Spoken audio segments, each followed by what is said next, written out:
Being a kid, what else was I to do but to live the dragon, Living the Dragon. None of these are Dirk Diggler films. The 80s? Can't you give us an exact year? I mean, you tell us that we're in Pittsburgh, not any town, USA. Nothing about the opening of this film encapsulates the entire decade. Alright, ladies. Spread. The band practices in a basement directly below this porno movie theater, which, I suppose, is meant to impart something about the gritty, often scuzzy lifestyle of the 80s hair metal rocker, and they're probably not wrong. But this room doesn't appear to be soundproofed at all, so that shit would be loud AF in the theater above. There's no way they would be allowed to rehearse here while the theater is open, smut house or not. Rob, you're not nailing the squeal. Nailing the Squeal opens this Friday at your local porno movie house. Play it like that. Yeah. That's it. That's a ping, not a squeal, man. The age-old ping versus squeal debate. Which side do you fall on? I'm a ping man, personally. Sounds just like the tape, man. No, it doesn't. We don't tell you how to beat your skins, drummer boy, so stay out of this. Timothy Oliphant's how much longer am I gonna put up with this shit face, and his here's your fucking squeal face, are worth 1,000 words of exposition. That was great. Thank you. I'm uncomfortably reminded of Buffalo Bill in Silence of the Lambs, and yet, I wish I was watching that movie instead.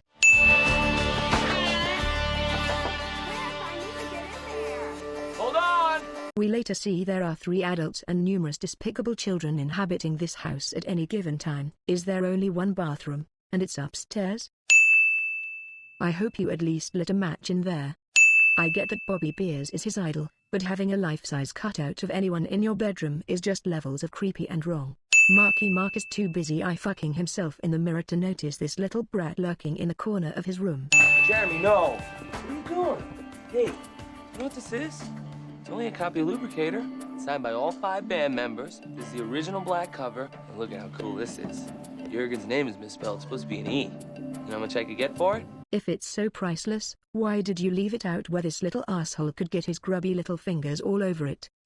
Also, child is allowed to play next to this cinder block and saw blade contraption. I think mom needs to install stronger baby gates. Holy green mother of jolly giants, this is the greenest goddamn room I've ever seen. Also, how the hell did mom get back downstairs already? We just saw her upstairs 30 seconds ago going into the upstairs bathroom. All these effing kids. What is this house of horrors? I like it hard, I like it fast. Nobody told me. Ha ha ha, what an asshole. I can't be the only one to ever notice the similarity to the Wayne's World car. Party on, dudes.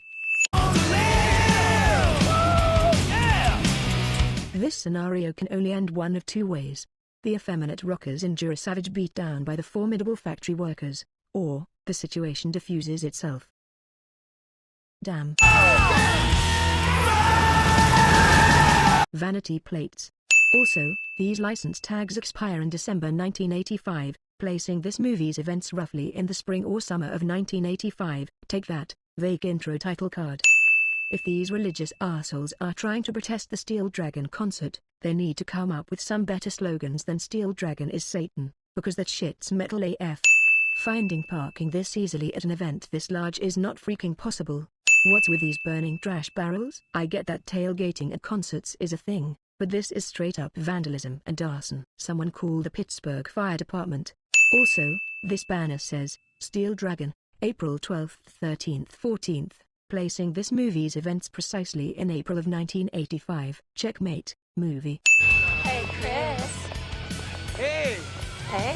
Groupies. Hey guys, check this out. We're a band called Blood Pollution. We're a Steel Dragon tribute band, the best in Pittsburgh. Shameless self-promotion is shameless and conveniently expositional.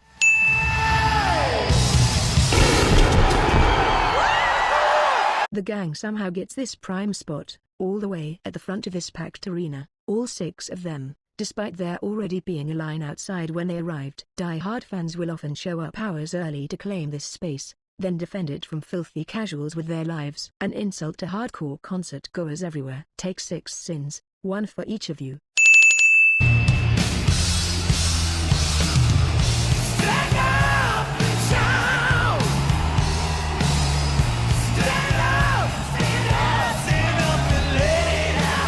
original songs written for this movie are awesome.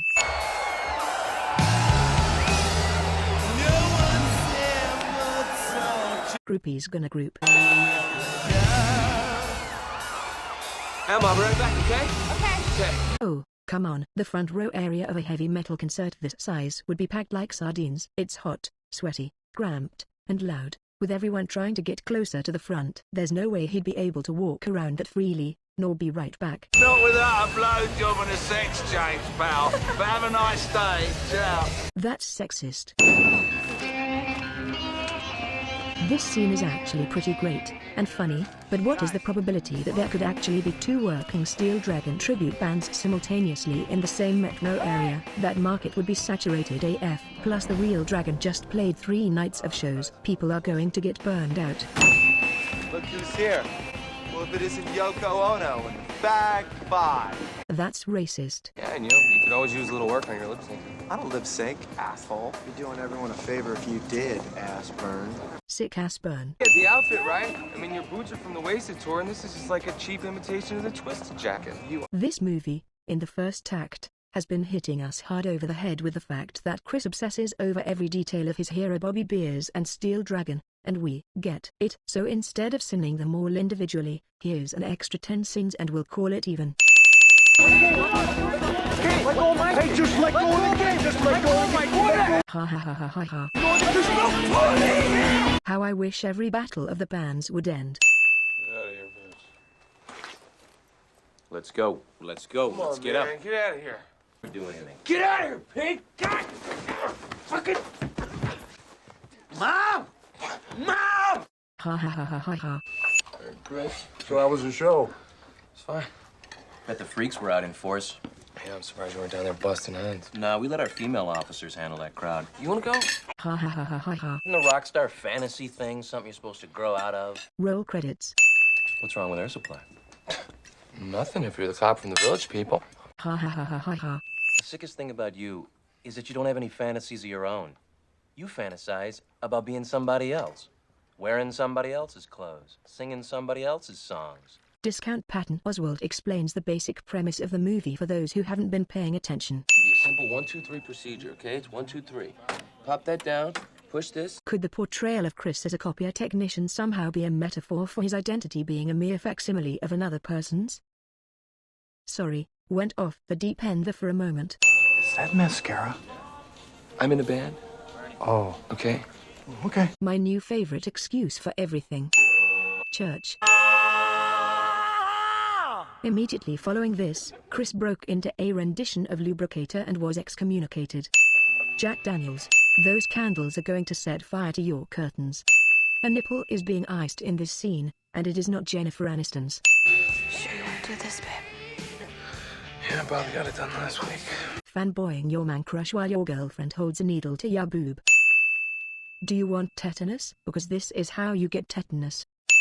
Oh, God, that hurt. She is enjoying this entirely too much. Before we get too deep into this party, though, I want to thank the hard hats here at Key Steel for letting us use their place of business. Key Steel. Ah, because Steel Dragon. Clever. And a special thanks to my brother Joe for giving me my first Dragon record because he hated it. And to my mom and dad. Just fucking start the show already. Now this next tune. Pretenglish.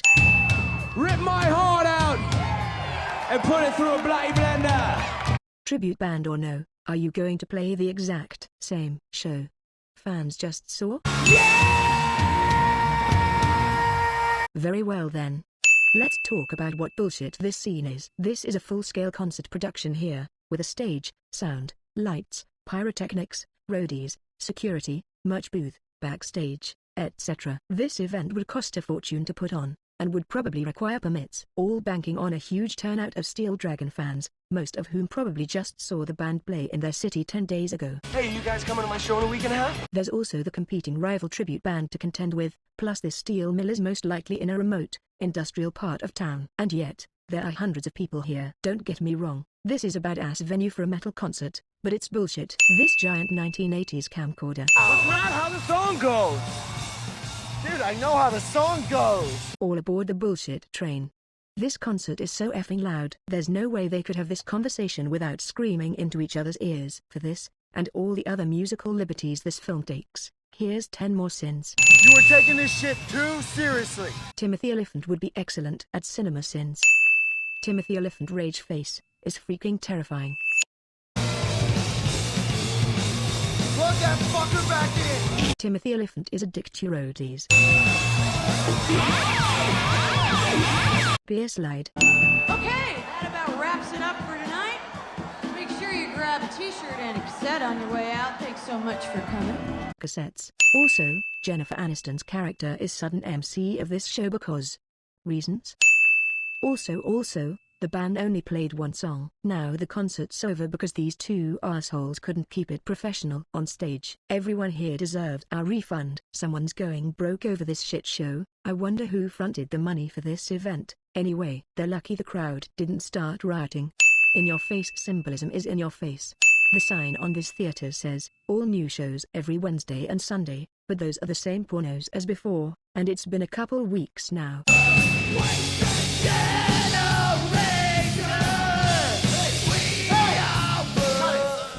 This guy's singing. Dude, if you want to make it in this business, you gotta write your own tunes, bro.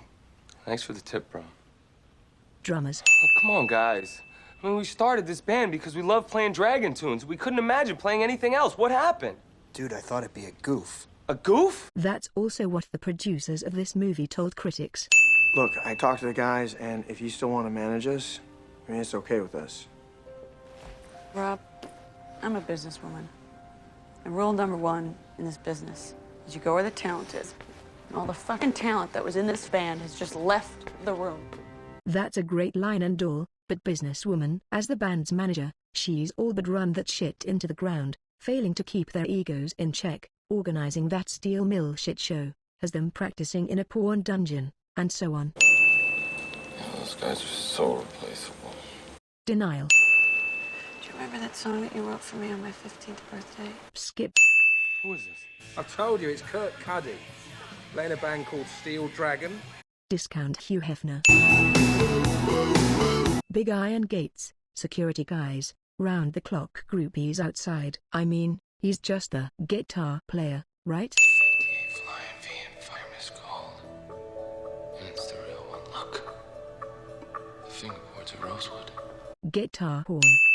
What's with this glass cage? Are they expecting Hannibal Lecter to audition? Hey, man. Hey. Thanks for coming. Not too fagged out, are you? No, I don't think so. That's racist. We all just saw a tape of you singing, provided by the lovely Nina and Samantha. Hey, Chris. These two chicks get around. Look, I am Steel Dragon. Without me, you're nothing. Give us a break. You'll be playing for coppers in the tube without me. BRBYLI Urban Dictionary that, okay, I'm back. Coppers means loose change, for example pennies, or pence, as it were. And the tube is London's underground metro system. Now back to your regularly scheduled bitch fight. I mean, band fight. Sorry about that. Missed your cue, mate. Yeah, sorry, Ken. You do know the song, yeah? Yes, sir, sorry about that. Uber-talented yet mildly insecure virtuoso performer fumbles the beginning of a crucial audition before nailing it. Cliché. Protagonist and audience are led to believe that our hero didn't make the cut for a tense moment of uncertainty before offering him the gig. Cliché. Izzy, is that your name, Izzy? Yeah, the name's like Izzy's Revenge. Pretenglish. Disgraced former comrades get their comeuppance in the form of watching in awe as the partner they betrayed becomes successful. Cliché. Estranged best friend, despite a recent falling out, quietly conveys pride and admiration by means of a barely noticeable smile. Cliché. Hero's family back home gathers around the television to witness news coverage of their beloved, down-home everyman as he catches a rising star. Cliché. I got eating pussy, man. Loads of it. All the time. Tons. That's all I do. Breakfast, morning, noon, night. Got to have it, man. I gave this exact same pep talk into the mirror before my 5th grade spelling bee. This time-lapse stage setup montage was a lot cooler the first time I saw it. In a Def Leppard video. False advertising. See how many people are there? I know, babe. Just breathe. breathe. You're gonna be great, okay? Nobody... Protagonist gets stage fright before his first big show cliché. All right, matey, time to go to work. Sorry, darling, back to the hen house. That's sexist.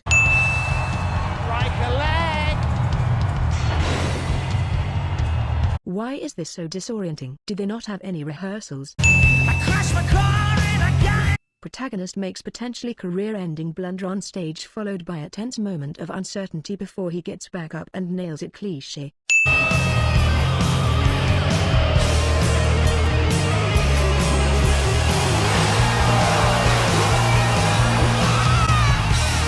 Hose pissing. It makes my stomach turn. It tells my flesh from bone. How we turn and bring the stone, and we all die.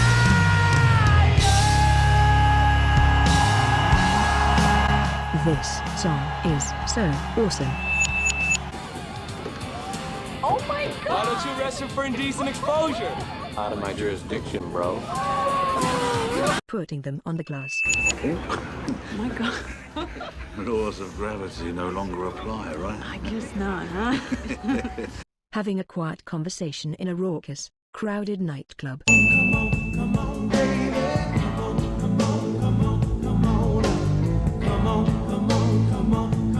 Mark Wahlberg is introduced to drugs by a hypersexual new group of friends in a Mark Wahlberg movie. Cliché. Waking up in a trashed hotel room full of half-naked people because rock and roll will never die. Cliché. Tighty whities. You were terrific last night.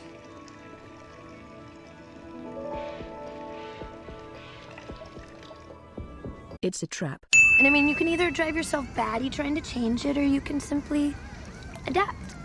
Adaptaholism. Behind the wheel of a large automobile. Reevaluating your life choices to the talking heads once in a lifetime. Yeah, it's that scene. And you may ask yourself, 1985, sweet confirmation. Why didn't you just say that from the beginning? I'm not leaving you. But I am leaving this, you know. Skip. So, how are we doing here? Backstage blood transfusion seemingly showing the dark side of a lifelong rock and roll lifestyle is conveniently timed for Crazy to encounter while he is at an existential crossroads. So much pussy coming at you every day that... Save some pussy for the rest of us, bro. Movie has time for this. Some much needed T&A to distract you from the fact that this movie has no plot. We've got limited space, all right? Now just be patient, but I've got to check your credentials, so please have your pussy passes on display. That's sexist. Wait. What? I'll go with you. Go with me where? Skippity skip. Oh, look, I know you and AC do most of the writing. Not most of the writing, all of the writing. And you sing the songs that we write. Am I clear? Bandmates are suddenly total dicks because the screenwriter decided it was time for some tension. Awesome! What's your name, bro? My name's Mike. All my friends call me Thor. Got a thunder! No one calls you that. Let's go, get out there, bro. It's all yours.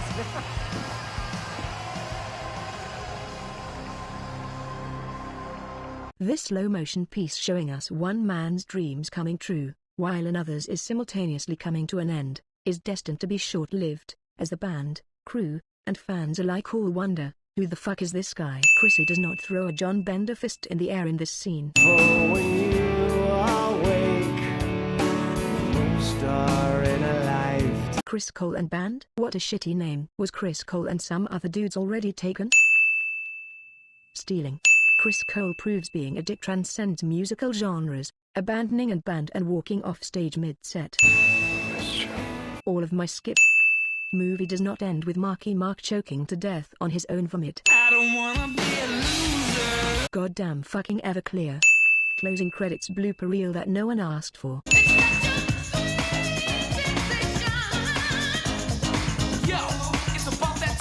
Yo, it's about that time to end this shit already.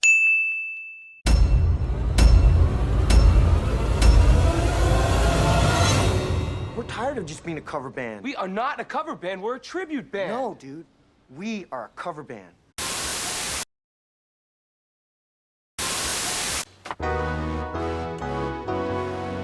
You got the touch. You got the power.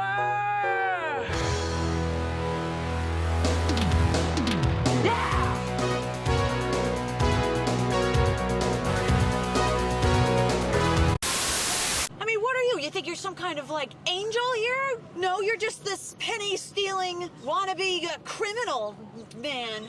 Yeah, well, that may be. But at least I never slept with Wahlberg.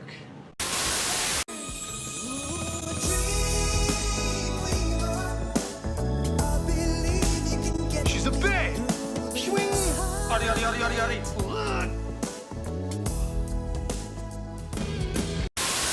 I am a star.